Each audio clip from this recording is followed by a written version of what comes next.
Studio आमी।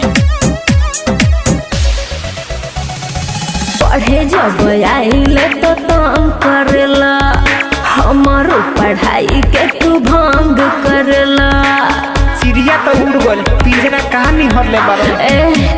पढ़े जब आइले तो तंग करेला, हमारो पढ़ाई के तू भंग करेला।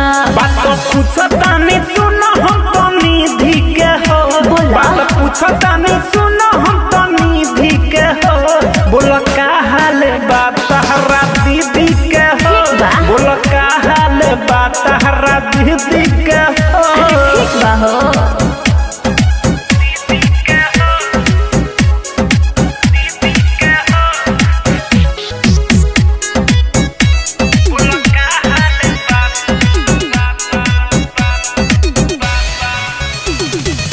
शादी भइल जब से बड़ी खुशहाल हो, तोहरा जोर रहती तो होइत बवाल हो। जहिया से गइली उ फोन बहना कही हमरा उ प्यार के कैसे भूल गइली। हम तो पूरा करत रहे उनका दीदी के हो। हम तो पूरा करत रहे उनका दीदी के हो। बोलो का हाल बात तहरा दीदी के हो।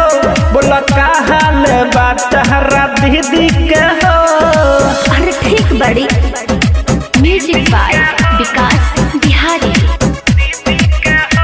माँ अम्बे रिकॉर्डिंग स्टूडियो आमी।